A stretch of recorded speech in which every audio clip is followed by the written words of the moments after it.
তো জয় শ্রী রাধে কৃষ্ণা বন্ধুরা, সকলে তোমরা কেমন আছো? আশা করি ভালো আছো। আর এই দেখো আমার রথ সাজানো হয়ে গেছে, তা বেরাবো। সকাল থেকে তো খুব তাড়াহুড়োর মধ্যে আছি। একদিনের মধ্যেই আমার কাচাকুচি, তার মধ্যে শরীর খারাপও হয়ে গেছিলো। আর ঠিক এমন দিনেই হয়ে গেছিলো শরীর খারাপ, কি বলবো, উঠতেও দেরি হয়ে গেছে। আর আমি গপুদের কোনো রকম একটা টিফিন দিয়ে চান টান করিয়ে বসিয়ে দিয়েছি। তো এই দেখো আজকে আমি বানাচ্ছি আমার জগন্নাথ দেবের আর বলরাম সুভদ্রার জন্য খাজা।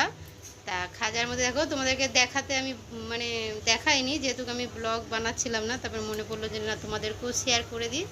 আর এই দেখো কড়াইয়ের মধ্যে আমি জল দিয়েছি, জলের মধ্যে চিনি দিয়ে দিয়েছি আর একটা এলাচ দিয়ে দিয়েছি। এটাকে আমি রস বানাবো। রস বলে আর কি কি বলে তোমরা বুঝে যাবে, যেহেতু আমি সব জানি না সবার ভাষা। তো এদিকে আমি এটা বানাতে দিয়েছি রসটা। আর এদিকে দেখো আটাটা কিন্তু আমার মাখা হয়ে গেছে। আমি ময়দা মেখেছি, তা ময়দার মধ্যে হালকা একটু নুন দিয়ে, আর এই দেখো আমার সানফ্লাওয়ার তেল আছে, সানফ্লাওয়ার তেল আমি ব্যবহার করেছি। তা তোমরা পারলে বাটারও দিয়ে কিন্তু এটা মাখতে পারো। মেখে এরপর আমি ডুমো ডুমো করে লেচির মতো করে তোমাদেরকে দেখাবো কীরমভাবে প্রসেসটা। তো চলো। তো এই দেখো আমি এবার কিন্তু লেচি করব। আমি এটা 250 আটার করছি, কতগুলো হবে জানি না। এই দেখো লেচি করে নিচ্ছি, যেরকম রুটি হয় রুটির মতো লেচি করে নেব। তা আমি আপাতত কটা করব, তা 2 3 4 5 6টা করছি। আর বাকিটা আমি কটা লুচি করে দেবো, যেহেতু রসেতে হবে না, তার জন্য আমি কটা লুচি করে দেবো আমার জগন্নাথ দেখতে আজকের দিনে। তারপরে দেখো আমি আটার মতো পুরো বেলে নেবো। দেখো যেরকম রুটি করে ওরকম করে আমি বেলে নেবো জিনিসটা।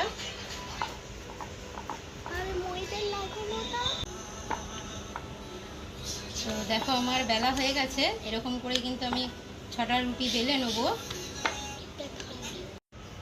তো আমার দেখো হয়ে গেছে, 6টা পিস আমি করেছি। এবার দেখাবো কীরকমভাবে ওটা করতে হয় আমাদের খাজা জগন্নাথ দেবের। তো দেখো আমি এবার এটার ওপর ঘিটা মাখিয়ে দেবো। ঘিটা মাখিয়ে দেবো, তার উপর দেখো আটাটাও দিয়ে দেবো এরকম করে।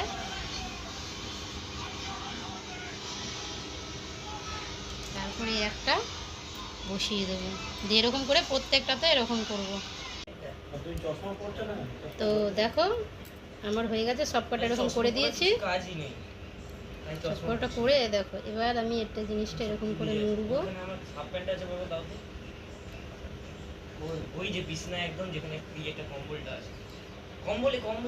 এই জায়গাটায় আমি একটু জল দিয়ে মুড়ে দেবো। এই যে জলটা দিয়ে আমি এই জায়গাটায় মুড়ে দেওয়ার চেষ্টা করব, যেহেতু জলটা যদি না দিই জিনিসটা খুলে যাবে, ওই জন্য মুড়ে দেবো আমি জায়গাটা।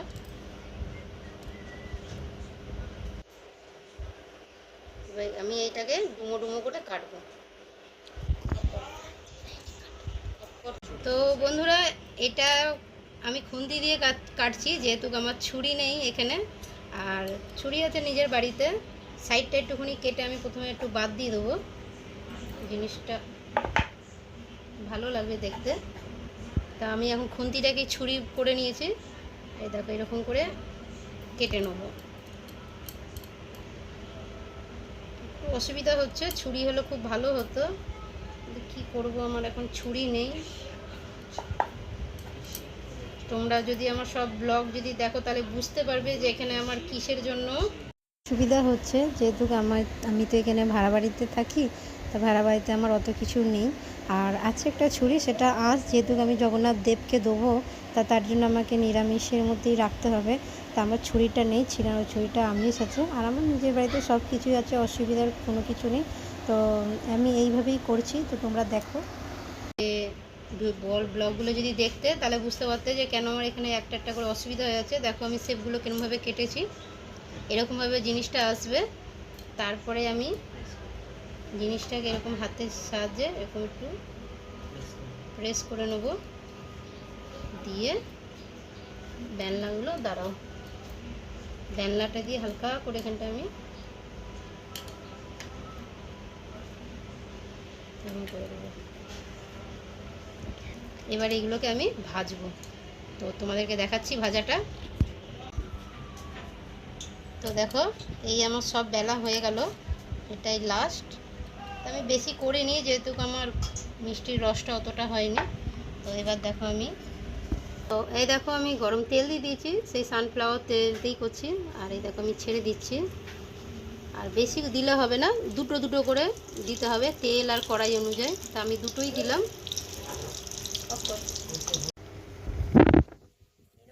কড়াইটা দেখা যাবে না, কিছু বলতে লাগে। তা এরকম লালচে লালচে করে ভাজা হবে, তখন আমি তুলে নেবো।